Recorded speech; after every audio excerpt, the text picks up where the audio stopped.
तुलसीदास जी के पिताजी का नाम है आत्माराम दुबे। ठीक, तुलसीदास जी को जो पिताजी थे आत्माराम दुबे जी। तुलसीदास जी अपने ना माता के कोख में 12 महीनों तक रहे थे। 12 महीने तक तुलसीदास जी अपने माता के कोख में रहे। उनके जन्म के वक्त ना आत्माराम जी बहुत परेशान थे, इतना परेशान की सोचो मत। वो सोच रहे थे कि इनका जन्म इतना जल्दी क्यों नहीं हुआ। 12 महीने तक थे और जब उनका जन्म हुआ तो दाई माँ जो थी ना, दाई माँ आई और आत्माराम जी को बताई ना कि आपका पुत्र जन्म हुआ है, पुत्र का जन्म हुआ है। फिर लेकिन वो दाई बोली कि पुत्र के जन्म के साथ ही उस पुत्र ने एक आवाज दी और उसने आवाज दिया था राम। जन्म लेते ही ये तुलसीदास जी राम का नाम लिए थे, आवाज आया था राम। थोड़ी देर के बाद आत्माराम जी पूछते हैं उस दाई माँ से कि बताइए मेरी पत्नी कैसी है। वो बोलती है कि अभी उन्हें होश पता नहीं है, होश नहीं है उन्हें। थोड़ी देर के बाद पता चलता है कि उनकी पत्नी का देहांत हो जाता है, उनकी पत्नी मर जाती है। जैसे उनकी पत्नी मर जाती है चारों तरफ लोगों में हल्ला हो जाता है कि एक ऐसा लड़का जन्म हुआ है जिसका जन्म होते ही अपनी माता को खा गया, इसकी माता मर गई। बट तुलसीदास जी के जन्म के समय उनके मुख से आवाज निकला था राम, इसीलिए उनका नाम रखा जाता है राम बोला। राम बोला। अब राम बोला जी की कुंडली मिलवाई जाती है, ज्योतिष लोग को बुलाया जाता है, ज्योतिषों को दिखाया जाता है कि इनकी कुंडली को देखो। ज्योतिष देखते हैं तो बोलते हैं कि ये लड़का जहां पे रहेगा ना अपने माता पिता को मतलब दुख ही देगा, एकदम खत्म कर देगा, ये विनाशकारी है, इसको अपने यहां से दूर हटा दीजिए। इस पर आत्माराम जी बोलते हैं क्या मैं इस लड़के का त्याग कर दूं? ज्योतिष बोलता है कि आपकी इसी में भलाई है कि आप ना इस लड़के का त्याग कर दीजिए। इस पर आत्माराम जी उस लड़के को त्यागने के लिए लेके जाते हैं, मतलब कहीं छोड़ने के लिए लेके जाते हैं। जब उस लड़के को छोड़ने के लिए लेके जाते हैं तो उनको छोड़ते हुए वही दाई माँ इनको देख लेती है और बोलती है कि इस लड़के को मैं अपने पास रखूं। लेके जाती हैं अपने पास दाई माँ अपने घर पे। जैसे अपने घर पे लेके जाती हैं वैसे ही दाई माँ के जो पति थे वे बोलते हैं ना कि तुम इस लड़के को क्यों लाई, राम बोला को क्यों यहाँ पर लेकर आई, ये जहां पर रहता है उसका विनाश कर देता है, तुम्हें यहाँ पर इसको नहीं लाना चाहिए था, ये नहीं लाई, इसको मत रखो। बोलती कि नहीं, इसमें इस लड़के का क्या कसूर है जो इसको जन्म से जन्म लिया है, इसका तो कोई दोष नहीं है। वो अपने पास रखती है। कुछ दिनों के बाद पता चलता है कि राम बोला के पिताजी की मृत्यु हो गई है, आत्माराम जी की मृत्यु हो जाती है, आत्माराम जी मर जाते हैं। ये बात सुनकर दाई के पति और परेशान हो जाते हैं। वो बोलते हैं कि देखिए तो जीते जी अभी जन्मते जन्मते अपनी माता को खा गया, कुछ ही दिनों में इसके पिताजी मर गए, ये लड़का शुभ का संकेत नहीं है, इसको नहीं रखना चाहिए। लेकिन दाई अपने पास रखती है। रखते रखते करीबन 5 साल हो जाता है, ठीक ना, 5 साल हो जाता है। 5 सालों के करीबन में वो दाई की भी मृत्यु हो जाती है, दाई भी मर जाती है। अब राम बोला जी अकेला पड़ जाता है, एकदम अकेला, उनका अब कोई नहीं होता, उनको घर से निकाल दिया जाता है, अकेले रह जाते हैं। अब उनको भूख इतना सताती है, इतना सताती है कि भूख के कारण वो द्वार द्वार भीख मांगने के लिए जाते हैं। जब द्वार पे भीख मांगने के लिए आते हैं तो एक औरत या लड़की होती है, वो जाती है घर से भिक्षा लाने के लिए। भिक्षा लेने के लिए भीतर जाते हैं, तैसे ही एक बूढ़ी औरत होती है घर में, वो बोलती है ना कि इस लड़के को जिसने उपकार किया, जिसने भी उपकार किया उसका इस लड़के ने खात्मा कर दिया, कल्याण कर दिया इसका। अब वह लड़की जो दान लेने गई थी, घर में से कुछ अनाज लेकर देने वाली थी, वो भी नहीं देती है। राम बोला 5 साल की उम्र में वो नन्हा सा बालक बेचारा भूखी उसी तरह रहता है। उस समय वो आवाज सुनकर बेचारा तड़पता है। बताओ मेरे लिए कैसे मतलब आवाज को सोचा जा रहा है, क्या मैं ऐसा भागा हूं, ऐसा सोचा जा रहा है। कुछ ही दिनों के बाद, अभी कुछ दिन नहीं, उसी समय वो ना प्रण लेते हैं कि मैं आज के बाद भिक्षा तो नहीं मांगूंगा, लेकिन जो भूख थी उन्हें बहुत भूख सताती है, जिस कारण वो शाम को फिर भिक्षा मांगने के लिए जाते हैं, लेकिन फिर से वही हाल होता है, उनको भिक्षा नहीं मिलती। भिक्षा नहीं मिलने के कारण वो मंदिरों के द्वार पे बैठ जाते हैं, मंदिरों के द्वार पे बैठ के और भिक्षा मांगते हैं। वहां पर बैठे रहते हैं ताकि कुछ दान उन मिल जाए, कुछ मिल जाए, वहां पर खाने के लिए कुछ मिल जाए। राम भोला जी मंदिर में बैठे होते हैं, मंदिर के द्वार पे, तो वहां पर ना लोगों के द्वारा प्रसाद रूप में सोचते हैं कि कुछ तो मिल जाएगा ताकि खाने के लिए, शायद उन्हें मिल भी जाता है प्रसाद के रूप में खाने के लिए। फिर कुछ दिनों के बाद वहां पर एक महात्मा जी आते हैं जो अपने यहाँ राम भोला जी को अपने गुरुकुल में लेके जाते हैं। बोलते हैं कि तुम गुरुकुल में रहोगे और यहीं पर शिक्षा लोगे। राम भोला जी गुरुकुल में जाते हैं और उनको अपना गुरु बना लेते हैं, ये भी उन्हें शिष्य बना लेते हैं अपना राम भोला जी को। जैसे ही वो गुरु बनाते हैं ना, याद रखना, गुरु को जैसे एक्सेप्ट करते ही नाम परिवर्तन हो जाता है। वो गुरु जी राम भोला का नाम बदलकर रख देते हैं तुलसीदास। अब उनका नाम तुलसीदास पड़ जाता है। वहां पे वे रामायण, महाभारत, गीता आदि का ज्ञान लेते हैं, पढ़ाई अपना शुरू करते, वहां पर उनको खाने के लिए भी मिल जाता है।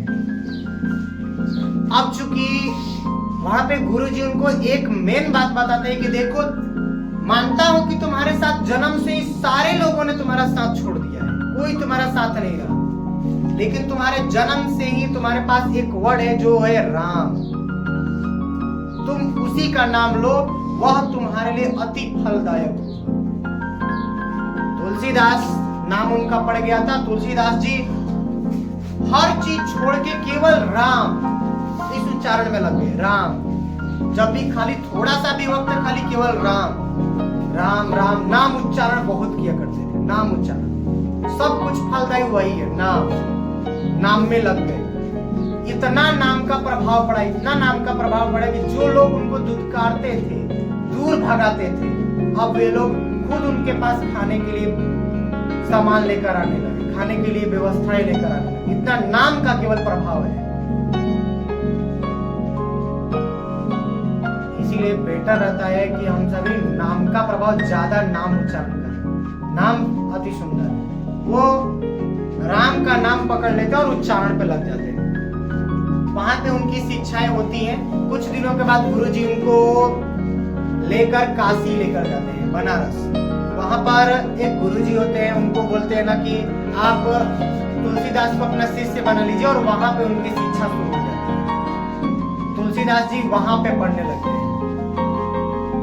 वहां पे उनकी शिक्षाएं कंप्लीट होती है। जैसे ही करीबन उनकी उम्र 15 या 18 के बीचों बीच लमसम होगा, तुलसीदास जी का उतने में पढ़ाई अपनी पूरी करके उनके गुरु का आदेश मिलता है कि देखो, तुमने शिक्षा ग्रहण की है, इस शिक्षा का चारों तरफ प्रचार करो, ऊपर से तुम वैराग्य धारण मत करना, गृहस्थी नहीं लेना, मतलब शादी विवाह करना। तुलसीदास जी इन बातों पर रहते हैं और रोज गांवों में बैठ के कथाएं सुनाया करते हैं। राम जी की कथाएं करते थे, रोज कथाएं वाचक थे, कथा सुनाया करते थे। कुछ दिनों के बाद तुलसीदास जी के पास एक रिश्ता आता है, जिस रिश्ते में इनकी शादी होती है। तुलसीदास जी का विवाह हो जाता है। बट विवाह के बाद तुलसीदास जी अपनी पत्नी को बहुत मानते थे, बहुत मानते थे। जिस कारण अगर पत्नी उनकी बाहर जाती थी घर से ना, तो लोग उन पत्नी की सहेलियां हो या बाहर की औरतें इनको बहुत चिढ़ाया करती थी। उनकी पत्नी को इतना चिढ़ाया करती थी कि बोलो मत, तुमने क्या जादू किया है, क्या मुंह माया डाला है, ऐसे ऐसे कुछ चिढ़ाया करती थी। कुछ दिनों की बात है, तुलसीदास जी कहीं पर गए हुए होते हैं, कहीं पर चले गए होते हैं कथावाचक के लिए 5-6 दिनों के लिए। जब 5-6 दिनों के बाद आते हैं ना, तो देखते हैं कि उनकी पत्नी तो घर में है ही नहीं। जब उनकी पत्नी घर में है ही नहीं, तो तुलसीदास जी परेशान हो जाते हैं और बोलते हैं ना कि अब मैं अपनी पत्नी के घर पे जाऊंगा। मायके गई होती है, मायके चलते थे।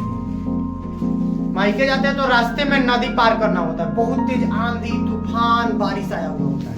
बोलते नहीं मुझको आज ही रात उससे भेंट करना है, क्योंकि वो इतना ज्यादा मानते थे।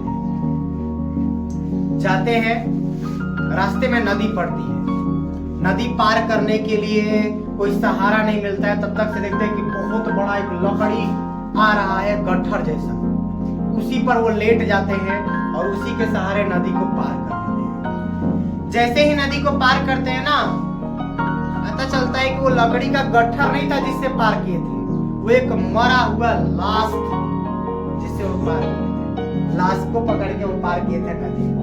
नदी को पार करके हाली अपनी पत्नी के घर जाते हैं।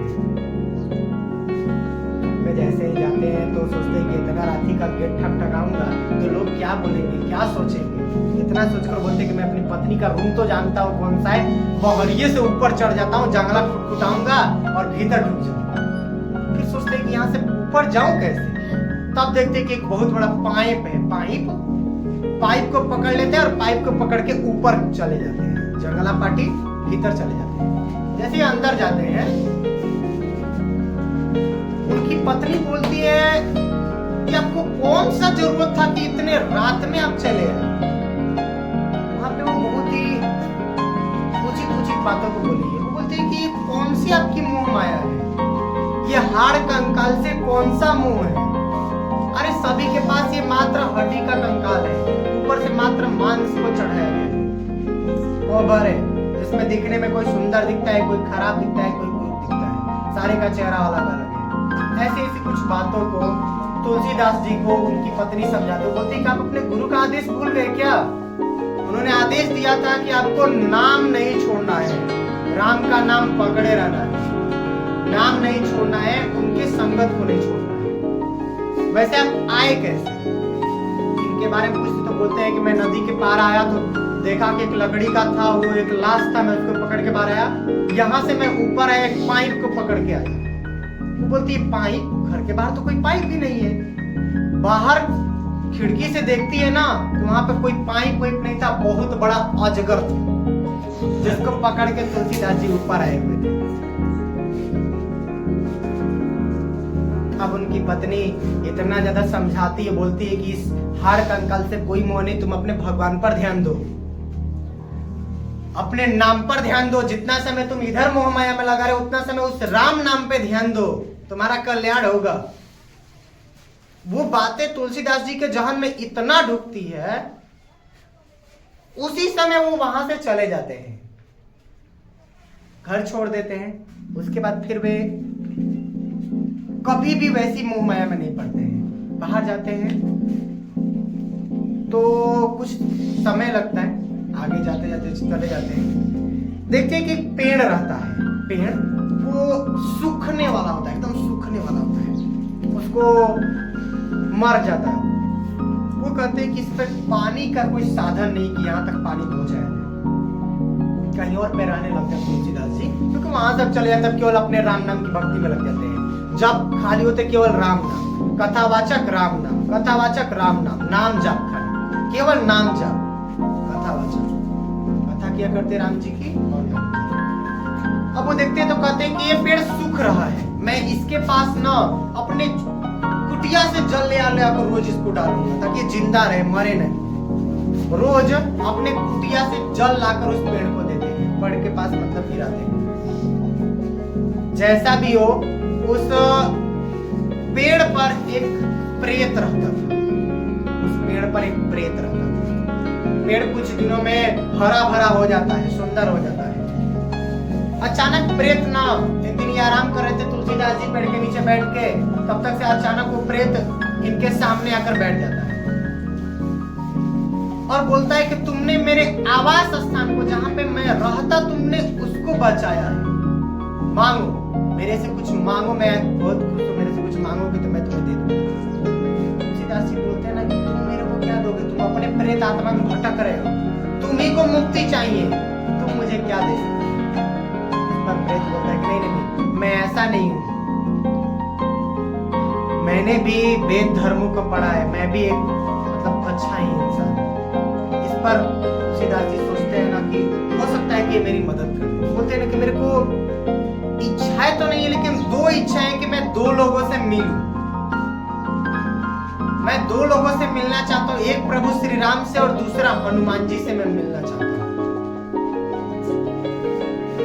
वो प्रेत बोलता है कि मैं तुम्हें प्रभु श्री राम से तो नहीं मिलवा सकता, लेकिन हाँ हनुमान जी से तुम्हें मिलवा दूंगा। बोलते हैं कैसे? मेरे को मिलवा दो। बोलते हैं कि तुम रोज राम जी का कथा करते हो, कथा में तुम ध्यान देना, कोई ऐसा व्यक्ति होगा जो सबसे पहले कथा सुनने आएगा और सबसे लेट जाएगा। तुम्हारे यहाँ हनुमान जी आते हैं, राम जी की कथाएं जहां भी हो ना, कहा जाता है कि वहां पर हनुमान जी जरूर आते हैं। सबसे पहले कोई व्यक्ति आता है और सबसे लेट जाता है। तुलसीदास जी कुछ दिनों के बाद ऐसी घटनाओं को गणना करते हैं कि बूढ़ा सा व्यक्ति जो सबसे पहले ही आ जाता है और सबसे लेट आ जाता है। एक दिन ना देखते हैं वो बूढ़ा व्यक्ति बैठा है कथा में ही, सब लोग चले गए, वो चुपचाप अभी बैठा है। फटाक से ना तुलसीदास जी को बात याद पड़ती है उस प्रेत की, फटाक से जाके पैर पकड़ लेते हैं। बोलते हैं मैं जान गया हूं आप ही हनुमान जी, मुझे प्रभु श्री राम से मिलवा दो। बोलते हैं कि ठीक है, मैं तुम्हें प्रभु श्री राम से मिलवा दूंगा, तुम चित्रकूट जाओ, चित्रकूट में तुम्हें श्री राम जी मिल जाएंगे। चित्रकूट तुलसीदास जी रवाना हो जाते हैं, चित्रकूट चल देते हैं। चित्रकूट जाते हैं ना, तो चित्रकूट जाकर देखते हैं कि कोई दो राजकुमार, एक सांवला सा है, एक थोड़ा गोरा सा है, एक घोड़े पर चढ़ के जा रहे हैं। तुलसीदास जी देखते तो हैं लेकिन अनदेखा कर देते हैं, क्योंकि वो ध्यान नहीं देते कि जरूर है कि यही भगवान जी होंगे, छोड़ देते हुए चले जाते हैं। तब तक से हनुमान जी कहते कि देख ली ना प्रभु श्री राम को? तो बोले कि मैंने कहा देखा, अनुभूति हुई अब हुई, जब वो चले गए तब मुझे अनुभूति हुई। वो बोलते कि नहीं नहीं नहीं, मुझे एक बार और देखना है, मुझे एक बार और देखना है, मैं फिर से देखना चाहता हूँ। बोलते हैं ठीक है, कल तुम तिलक लेकर, टीका करने वाला तिलक लेकर अगले दिन बैठ जाना, वहां पर वो जरूर आएंगे। इस पर बोलते हैं कि ठीक है। अगले दिन ना तो तुलसीदास जी बैठ जाते हैं और बैठकर तिलक लिए हुए होते हैं। तब तक से देखते हैं कि एक छोटा सा कोई लड़का है, छोटा सा कोई लड़का जो उधर से आ रहा है। देखिए हनुमान जी सोचते हैं कि हो सकता है कि तुलसीदास फिर ना चिन्ह पाए, ये फिर मुझे पहचान ना पाए, इसलिए ना तुलसीदास जी क्या करते हैं, वो हनुमान जी क्या करते हैं ना कि तोता का रूप ले लेते हैं और वहां पे कुछ वाक्य बोलते हैं कि ताकि तुलसीदास जी पहचान जाए कि यही श्री राम जी।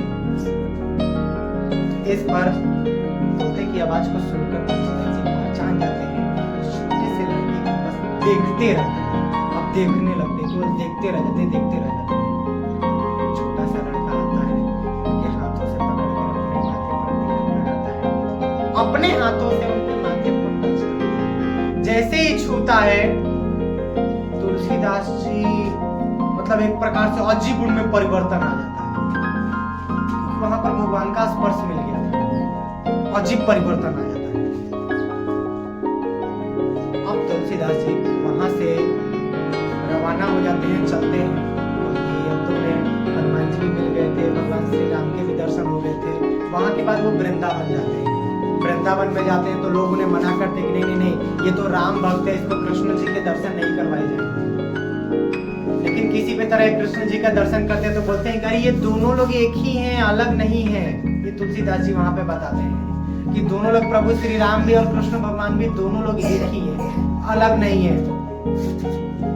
फिर वहां पर कुछ इस प्रकार से होता है, वहां से वे फिर काशी नगरी में, बनारस आते हैं काशी में। वहां पर इनको शंकर जी से दर्शन से रोका जाता है, बोला जाता है कि नहीं नहीं नहीं नहीं, ये वैष्णव है, इसको महादेव जी के दर्शन नहीं करवाए जाएंगे। ये फिर भी प्रणाम करते हैं। और यह रामायण की जो पुस्तक है, रामायण की पुस्तक हम सभी जानते हैं, शायद वाल्मीकि जी लिखे हैं। आप लोग कन्फर्म जानते हो, वाल्मीकि जी लिखे थे रामायण की पुस्तक, वाल्मीकि जी लिखे थे। लेकिन ना वो पुस्तक संस्कृत में थी, हम लोग का ग्रंथ है वो संस्कृत में थी।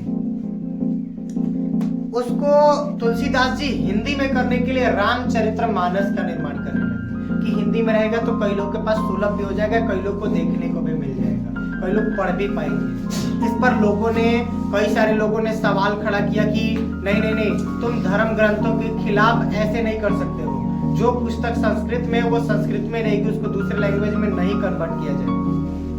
तुलसीदास जी उन बातों को अनदेखा करते हुए या वैसे ही सुनते हुए अपनी कुटिया में रामचरितमानस को लिखना शुरू करते हैं। इस पर कुछ लोग रात्रि के समय, शाम के समय तुलसीदास के कुटिया के पास आते हैं मारने उड़ने के समय कि ये धर्म ग्रंथों के साथ खिलवाड़ है, ऐसा नहीं किया जा सकता है। जैसे ही आते हैं ना, देखते हैं कि उनके कुटिया के बाहर 2 राजकुमार इनकी रक्षा कर रहे हैं, जो भीतर नहीं जाने देते।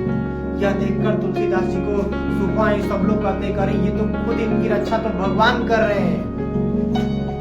सब लोग इन्हें प्रणाम करते हैं और तुलसीदास जी रामचरितमानस का निर्माण करते हैं। जो हम सभी रामायण की पुस्तक पढ़ते हैं, रामचरितमानस, वो तुलसीदास जी लिखे हुए हिंदी में ट्रांसलेट करते हैं। कुछ दिनों के बाद तुलसीदास जी अपनी कथावाचक और नामजप के प्रभाव के कारण ही आगे चल के उन्हें उनकी मृत्यु हो जाती है। कुल मिलाकर ना इनकी स्टोरी इतनी एक प्रकार से शानदार है कि पहले तो इनका सहारा कोई नहीं था, ये अकेला पर्सन हो गए थे, अकेला एकदम कोई सहारा नहीं था।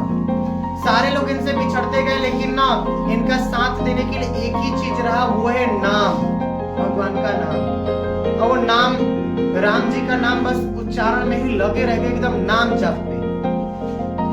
दूसरे कई बात हमें इनकी कहानी से हमें सीखने को मिलती है। दूसरे हम प्रेरित होते हैं कि हमें ज्यादातर जो है ना, जब भी हम खाली टाइम, हो सकता है कि हम लोग स्टडी टाइम में है, ठीक है, मानता हूँ कि हम सभी स्टडी टाइम में, लेकिन ना प्रयास करना चाहिए कि हम लोग जिस भी आप सभी भगवान को मानते हैं उनके नाम जप, नाम जप भी हमारा